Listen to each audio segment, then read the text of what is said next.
Plaza Podcast.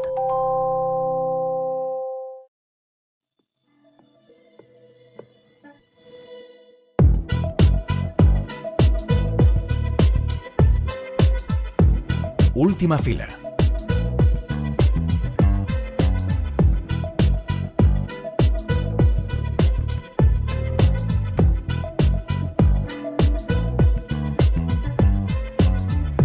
Dani de la Orden se ha convertido por méritos propios en el director casi único de un tipo de cine español, el de la comedia dramática popular hecha con elegancia y conciencia, el de todos los públicos, incluido el público exigente.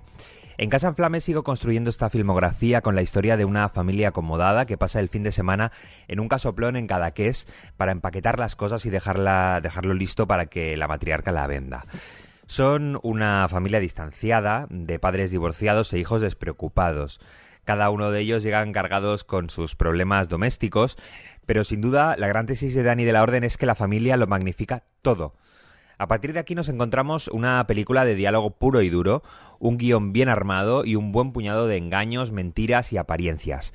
El truco de la película es saber escalar las cosas en su justo momento para mantener el interés durante las casi 2 horas de metraje. Y eso, otra vez, es artesanía de guión.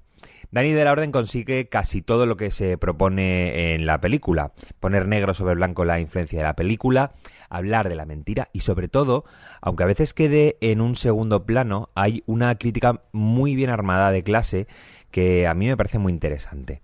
Porque aunque no haya explícitamente ambición en los personajes, tampoco hay solidaridad. Parece a veces que el dinero no sea lo más importante, ellos casi lo expresan así, pero no es cierto, y se entiende no tanto en la sed por la riqueza como en el miedo por perder la comodidad.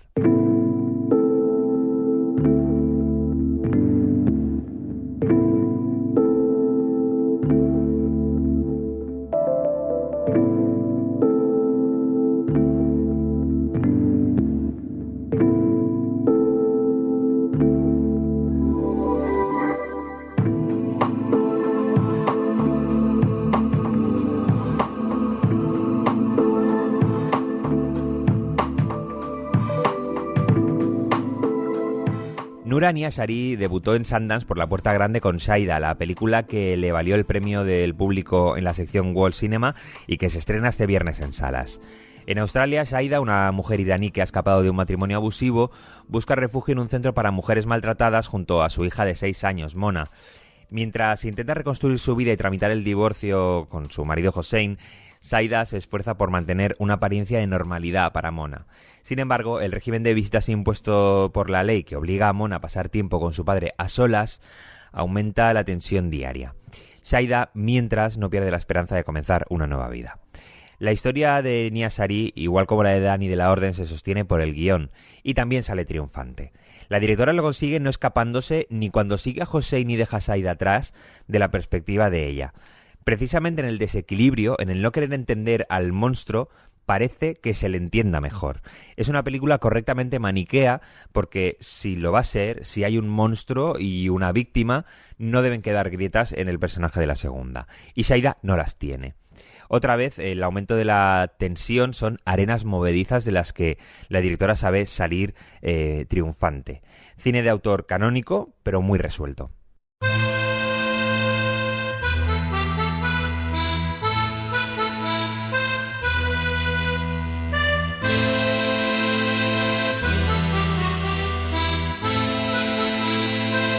En la desgarrada Yugoslavia de los años 90, un cineasta griego exiliado en Estados Unidos emprende un viaje en busca de 3 rollos de películas sin revelar de los hermanos Manaki, los primeros del cine balcánico.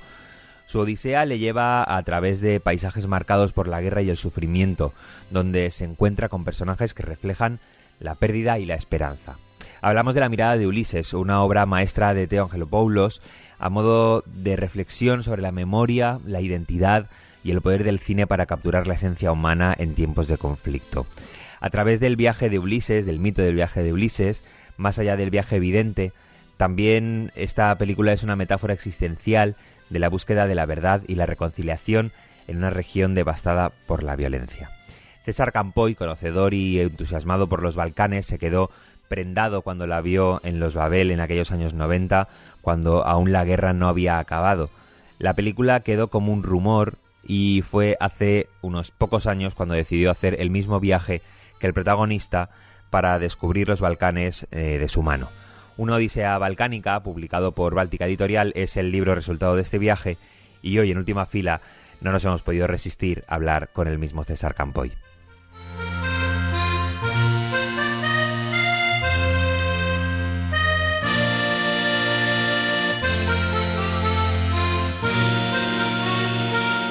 Vamos a empezar, si quieres, el viaje del libro antes que el viaje de la propia película. Tú muy bien hablas, o sea, sitúas el estreno de la película dentro de un contexto en el que, por la actualidad de lo que estaba ocurriendo en los Balcanes en ese momento, pues había un interés del cine por abordar el tema, y coinciden Underground, Before the Rain y La mirada de Ulises. Entonces te quería preguntar, más allá de tu interés por los Balcanes, ¿por qué de alguna manera La mirada de Ulises se queda como un rumor? Es la que permanece a lo largo de los años, de estas tres. Uh-huh. Yo precisamente esas tres películas que comentas considero que, digamos, que vendría a ser un poco como la Santísima Trinidad, ¿no? del cine sobre temática balcánica, sobre todo lo que estaba ocurriendo en esos momentos en los Balcanes en general y en lo que fue Yugoslavia en particular. Entonces es verdad que bueno, es verdad que en el caso de La mirada de Ulises, entre las tres, yo mi preferida de las tres es Before the Rain de Micho Mancheschi. Yo creo que es la película más sorprendente también porque es una ópera prima y evidentemente Mancheschi no ha vuelto a hacer nada igual. O sea, hace un par de años creo que fue la última película que ha estrenado Kalmaki y no ha vuelto a hacer nada igual, y de hecho toda la gente, yo pienso que opina lo mismo, porque es una obra maestra con una maestría a la hora de tratar lo que es los tiempos y tal, que bueno, y cómo retrata todo lo que es la realidad de la zona a partir de tres historias diferentes que van uniéndose y tal. Yo creo, para mí es mi preferida. Evidentemente en La mirada de Ulises hay un trabajo abismal, como siempre hacía Angelopoulos, a la hora de articular una obra que es gigantesca, que tiene una preparación previa también muy muy importante, que como siempre en la obra de Angelopoulos coge mucho de literatura, sobre todo clásica, muchos guiños cinematográficos, está muy muy muy trabajada. Y Underground en principio vendría a ser, digamos, la más artificiosa, ¿no? La más fuegos artificiales de clásico cine de Kusturica, ya. Sí. Seguro que continuaría, sobre todo con también ayudado con la música de Goran Bregovic, también y de las tres yo creo que Underground es la que peor ha envejecido. Ha aguantado el paso del tiempo, sí, se ha envejecido, pese a que sigue siendo evidentemente un clásico del 95 por todo lo que representó. De hecho, se llevó la Palma de Oro en Cannes en el 95, cuando se suponía que el triunfo en cuanto a trabajo ya y a obra más redonda debía ser para La mirada de Ulises, ¿no? Que es verdad que se llevó el premio, claro que es verdad que se llevó también el premio del jurado y de la crítica. Pero bueno, eso de hecho le sentó muy mal a Angelopoulos y hubo una polémica bastante fuerte, ¿no? Del maestro y del director punky, un poco el enfant terrible, ¿no? Que aparecía de una manera mucho más mundial. A mí me sorprende la lucidez con la que Angelopoulos ya trata ese país que se está, esa región que se está desgranando, ¿no? Que tiene tantos conflictos abiertos por todas partes, que de alguna manera empieza a difuminarse como región, y me sorprende porque lo hace desde una mirada del presente. Es que el 95 es el momento en el que está sucediendo todo. Aún no ha acabado, aún no tenemos la mirada o la capacidad de la retrospectiva, y Angelopoulos rueda y escribe la mirada de Ulises como si ya lo pudiera ver, ¿no? Con esa perspectiva que normalmente da el tiempo. No sé si tienes tú esa misma sensación o si la tuviste cuando la viste en ese estreno, ¿no? Sí. O sea, yo cuando la vi, pues bueno, evidentemente estaba muy interesado por todo lo que es la realidad de los Balcanes y evidentemente como periodista, pues bueno, seguía muy de cerca pues todo lo que estaba sucediendo allí. Entonces, claro, Angelopoulos lo que hace es, de hecho, comentabas muy bien el tema de rodar, y de hecho el trato de rodar in situ todo lo que estaba sucediendo en ese momento, aunque es verdad que todo está basado, evidentemente se basa en el clásico, en la Odisea. Él lo que hace es retratar ese viaje que hace Harvey Keitel a través de los Balcanes, como una especie de reportaje, totalmente actual, porque ese protagonista va recorriendo los escenarios a medida que está pasando lo que está sucediendo. Es decir, en las fronteras, sobre todo Albania, que también venía de un régimen muy, muy duro, de una dictadura muy, muy dura comunista, y cómo el capitalismo entra allí de una manera salvaje y bueno, y obliga a la gente a buscarse la vida, a coger barcos, a testar barcos con destino a Italia. Entonces, quiero decir, toda esa trayectoria que va realizando Harvey Keitel va retratando la realidad de lo que está sucediendo en cada uno de esos lugares, a la vez que evidentemente establece saltos en el tiempo que nos ayuden a explicar por qué está sucediendo lo que está sucediendo en la actualidad. Es decir, realmente es un trabajo increíble es un logro, sí.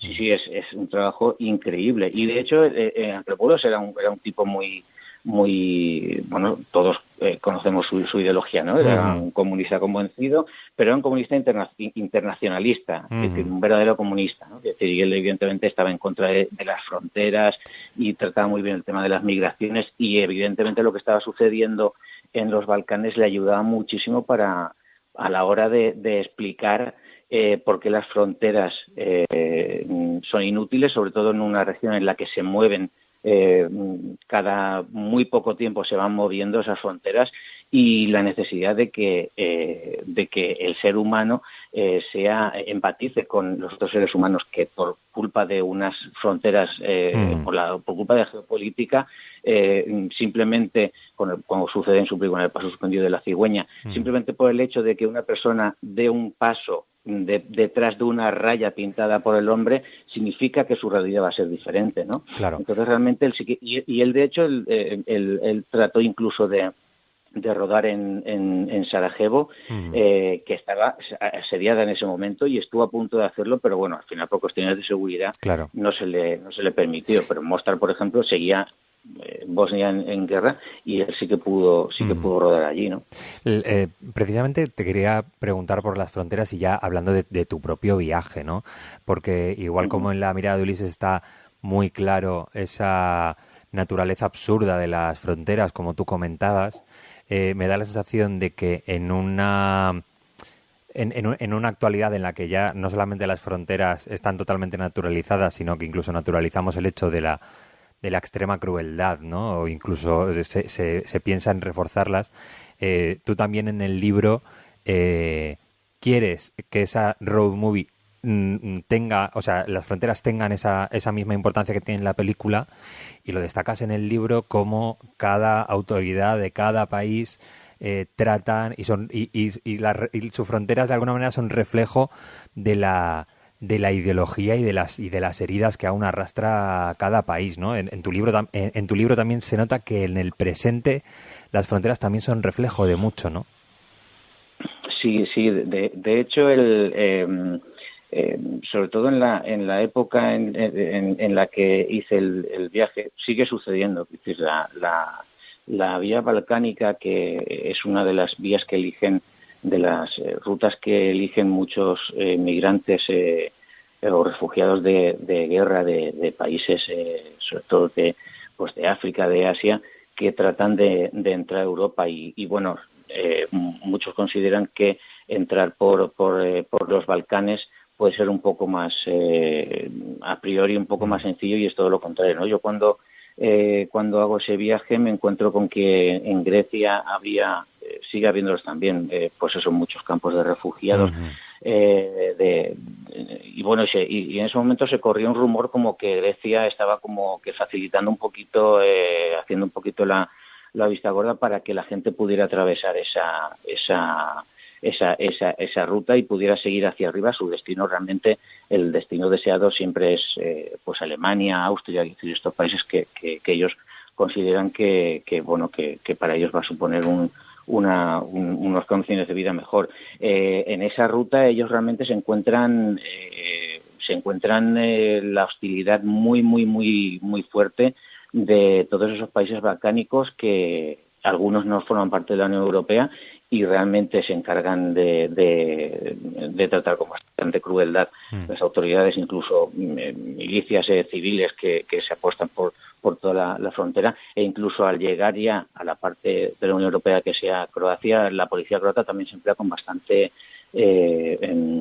crueldad. Esas fronteras, por lo que te decía antes, en esta zona de Europa han sufrido tal cambio. Simplemente en 100 años yo siempre pongo un ejemplo, una persona que igual pudo nacer en una ciudad que en su momento perteneció al Imperio Otomano, en apenas unas décadas puede haber pasado del Imperio Otomano al Imperio Austrohúngaro, todo eso sin moverse de su sofá, a ser ciudadano del Imperio Otomano, a ser ciudadano del Imperio Austrohúngaro, a ser luego ciudadano del reino de los croatas, eslovenos y serbios, a ser luego parte del Estado fascista croata Ustacha, y luego a formar parte de una república socialista como Yugoslavia. Quiero decir, eso, nosotros que, por ejemplo, en la mayoría de las partes de Europa tenemos unas fronteras bastante delimitadas desde hace siglos, no lo acabamos de entender, pero cuando vives allí sí que realmente tienes un concepto de las fronteras que o bien te hace pasar directamente de ellos, o bien tratar de defenderlas de una manera muy muy muy conservadora para que no vuelvan a moverse, ¿no? Entonces y moverse por esos países es bastante complicado, porque todo lo que son todas las infraestructuras son bastante anticuadas, ¿no? Entonces bueno, es muy curioso moverse por allí, ¿no? Por todo el simbologismo que tiene tanto lo físico como lo geopolítico, histórico. Es muy interesante el hecho de que tú hagas el viaje, porque hablas de cómo, de alguna manera, cada ciudad ha resistido más o menos al paso del tiempo, ¿no? Es decir, en el 95, como decimos, ¿no? Era una región que estaba prácticamente toda en conflicto, estaba toda patas arriba. Hay algunas ciudades, algunos países que han sido, por decirlo de alguna manera, más resilientes que otros, han tenido más capacidad. No sé si notabas mucho ese contraste, ¿no? De qué es lo que ha ocurrido desde el 95 hasta el día de hoy. En cada una de las ciudades hay ciudades que siguen igual, ¿no? Como comentas, hay localizaciones que puedes ubicarte claramente, y otras que cuesta un poco más porque la ciudad ha cambiado más, ¿no? Sí, ha sido bastante sencillo, porque es verdad que todas estas ciudades, la mayoría de estas ciudades, no todas, permanecen más o menos igual que hace aproximadamente, no sé, 100 años, quiero decir, en cuanto a patrimonio.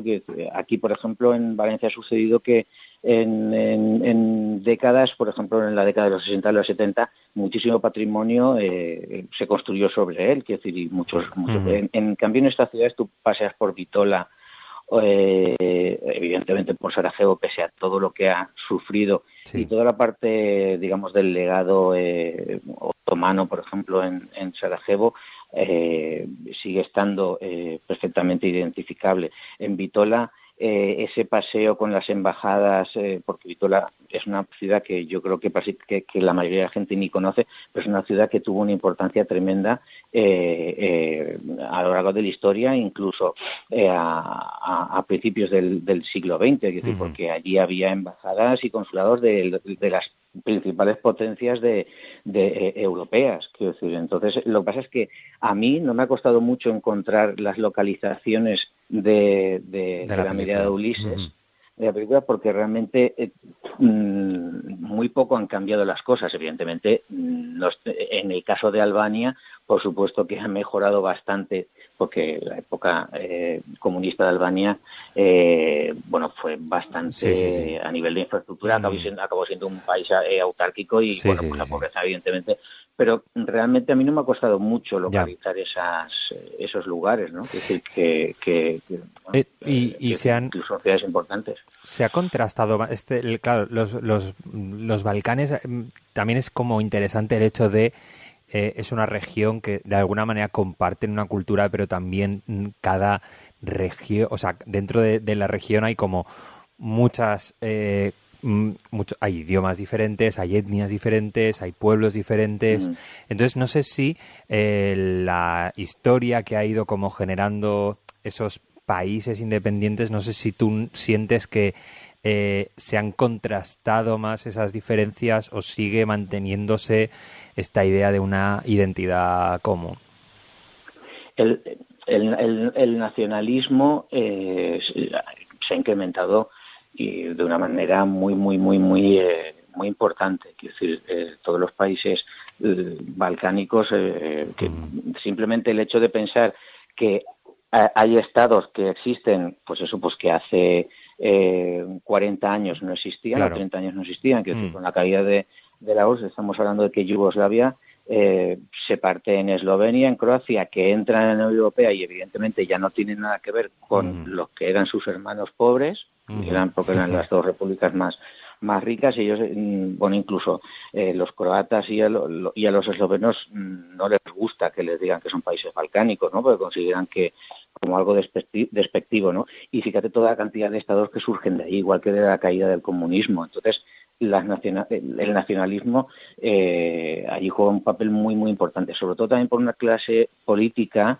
que poco tiene que ver realmente con estamos hablando de sociedades que, salvando en algunos grados diferentes, pero son sociedades en el que el grado de corrupción juega un papel importante. Entonces, en el caso de Bosnia, que hoy en día Bosnia y Herzegovina, que es un estado fallido, es decir, que fue actualmente es un estado fallido porque las tres etnias que los acuerdos de Dayton consideraron que eran las que tenían que regir el país, la serbia, la bosníaca y la croata, cada uno tira para su lado. Entonces, realmente es muy difícil tratar de que lo que pudiera ser un partido, digamos, más, o la sociedad civil pueda tener su importancia en una sociedad que realmente está bastante puede ser regida por las viejas élites, por élites familiares que perduran, ¿no? Entonces realmente sí que el nacionalismo hoy en día es muy fuerte en todos los países. Lo vemos también en Hungría, quiero decir, en Polonia, lo vemos también en países de la Unión Europea, ¿no? Cómo se está comportando como ya no la extrema derecha, quiero decir, sino simplemente el nacionalismo antieuropeo, pues está creciendo, ¿no?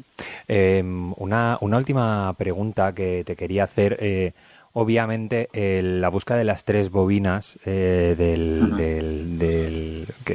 tiene el protagonista es la excusa, ¿no? del director para hablar de ese viaje existencial, ¿no? del protagonista. Pero a mí como espectador me interesa muchísimo y me interesa muchísimo también porque me da la sensación que los hermanos Manaki para ser uno de los pioneros del cine, por el hecho a lo mejor de que también hicieron un trabajo fotográfico y tal, no sé si es una historia un poco oculta dentro de cuando estamos hablando de los pioneros del cine, ¿no? O sea, poco esto es como un lugar común decir este comentario, es un poco de bar, ¿no? Pero poco se habla de los hermanos Manaki, y a mí como espectador me interesa también que de alguna manera esta búsqueda también sirve como excusa para que Angelopoulos, a mí me da la sensación de que quiere contar también la vida, ¿no? Casi ser divulgativo de decir, bueno, es que esto también existió, y a través del cine de esta gente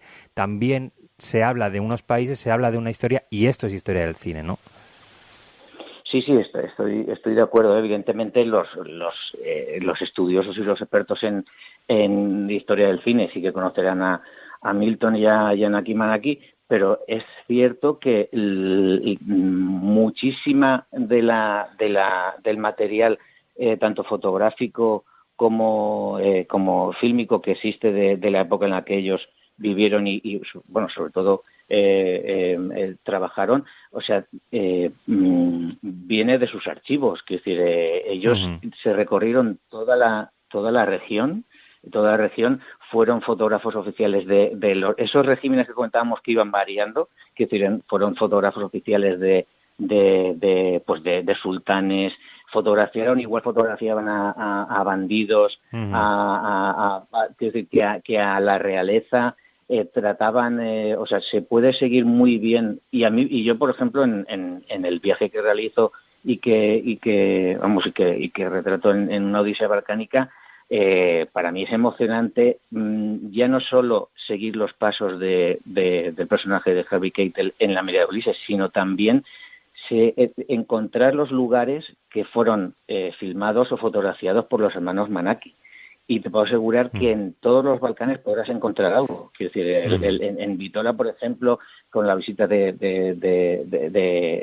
las visitas reales que había, el hecho de ir y de encontrar esos palacetes, esas calles que en algunos casos siguen estando, en la disposición siguen siendo la misma, a mí me parece emocionante. Vamos, es una de las experiencias más gratificantes que me ha.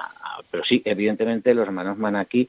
Y de hecho, te digo, otro de los momentos más emocionantes para mí fue cuando en la propia Bitola pude visitar la tumba, ¿no? de Milton Manaki, ¿no? Es decir, y darte cuenta de que dos hermanos, pues bueno, que en principio eran bastante normales, pues como gracias a ellos tenemos un conocimiento visual un testimonio visual de una época y de una región muy importante.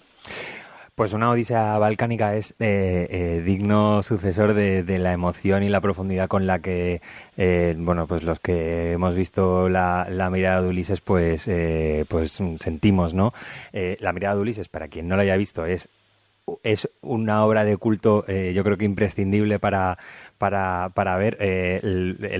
Leía por ahí que era una road movie. Bueno, un poco de road movie tiene, más allá de que se va desplazando, porque a Angelopoulos le gusta combinar líneas temporales, generar ficciones, sueños, y yo creo que es un viaje verla, y es un viaje también leer tu crónica de los Balcanes. César, muchísimas gracias por atendernos.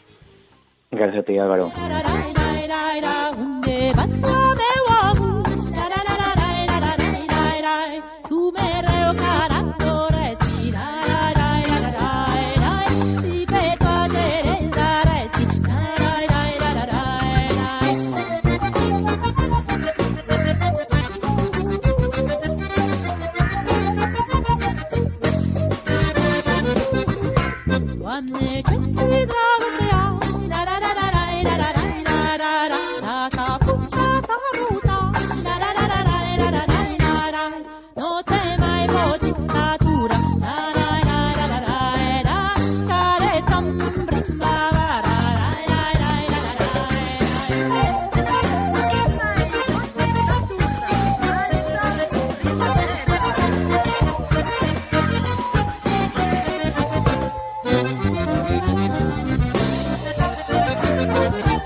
Plaza Podcast.